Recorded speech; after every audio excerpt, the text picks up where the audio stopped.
श्री विद्या। श्री विद्या क्या है? श्री विद्या मंत्र। नमस्कार दोस्तों, श्री विद्या क्या है, किस देवता को समर्पित है तथा श्री यंत्र की उपासना से मनुष्य को क्या लाभ होता है, हम विस्तार से जानेंगे। तो आइए आरंभ करते हैं।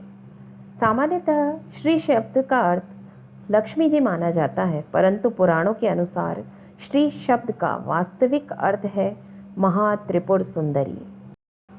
महालक्ष्मी ने महात्रिपुर सुंदरी की दीर्घकाल तक आराधना करके जो अनेक वरदान प्राप्त किए, तभी से श्री शब्द का अर्थ महालक्ष्मी होने लगा।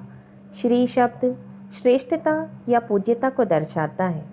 महात्रिपुर सुंदरी साक्षात ब्रह्म स्वरूपिणी होने से श्री नाम से जानी जाती हैं और उनकी विद्या का मंत्र ही श्री विद्या कहलाता है। श्री विद्या की साधना से मनुष्य को लौकिक फल, धन, धान्य, पशु, पुत्र, स्वर्ग आदि तो प्राप्त होते ही हैं, साथ ही आत्मज्ञान का फल भी प्राप्त होता है। श्री विद्या की साधना साधक के अज्ञान को दूर कर आत्म तत्व को प्रकाशित करती है, इसलिए इसे ब्रह्म विद्या भी कहते हैं। भगवान शंकर वाम मार्ग के 64 तंत्रों का प्रतिपादन करके शांत हो गए। तब भगवती पराअंबा के आग्रह पर उन्होंने धर्म, अर्थ, काम और मोक्ष देने वाली इस श्री विद्या का प्राकट्य किया। श्री विद्या ही महात्रिपुर सुंदरी, त्रिपुरा, ललिता, षोडशी, राजराजेश्वरी, कामेश्वरी, बाला एवं पंचदशी नामों से जानी जाती हैं। इन्हीं को ब्रह्म विद्या तथा ब्रह्ममयी भी कहते हैं। त्रिपुरा का अर्थ है जो ब्रह्मा, विष्णु एवं महेश इन तीनों से पुरातन अर्थात पुराना हो। ब्रह्मा, विष्णु एवं महेश इन त्रिमूर्ति की जननी होने से ही वह त्रिपुरा कहलाती हैं। महाप्रलय में त्रिलोकी को अपने में लीन करने से श्री विद्या त्रिपुरा नाम से प्रसिद्ध हुई। मन, बुद्धि और चित्त ये 3 पुर हैं। इनमें रहने के कारण ही इनका नाम त्रिपुरा है। 3 नाड़ियाँ इला, पिंगला और सुषुम्ना ही त्रिपुरा है।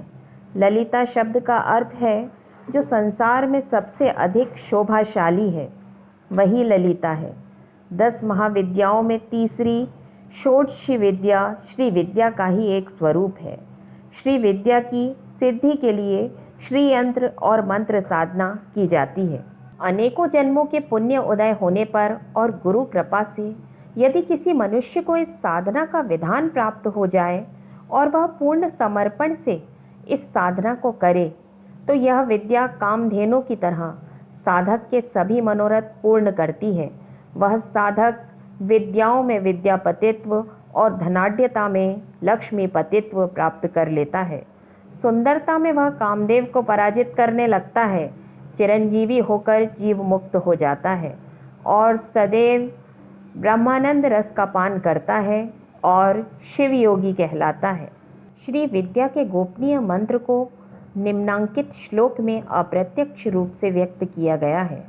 ओम ऐं ह्रीं श्रीं क ए ई ल ह्रीं ह स क ह ल ह्रीं स क ल ह्रीं। शंकराचार्य जी ने अपने सौंदर्य लहरी स्तोत्र में लिखा है। माँ, अन्य देवी देवता तो अपने हाथों में वर और अभय की मुद्रा धारण करते हैं, अतः उपासक को कर कमलों से वर तथा अभय देते हैं, परंतु माँ तो राजराजेश्वरी ब्रह्म विद्या हैं। उनके चारों हाथों में तो 4 आयुध हैं। भक्तों की रक्षा और वर देने के लिए तो उनके चरण ही काफ़ी हैं। जब चरणों से ही वर और अभय दान हो सकता है, तो हाथों में क्यों आप वर अभय मुद्रा धारण करें। स्थूल रूप में श्री विद्या की आराधना श्री यंत्र में की जाती है। श्री यंत्र श्री महात्रिपुर सुंदरी का साक्षात विग्रह है। 2 श्री विद्या के मंत्र की साधना उसका सूक्ष्म स्वरूप है।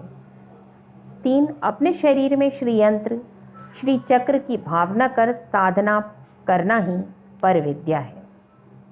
ब्रह्म पुराण में ऐसा वर्णित है, राज्य दिया जा सकता है, सिर को भी समर्पित किया जा सकता है, परंतु श्री विद्या का मंत्र कभी नहीं दिया जा सकता।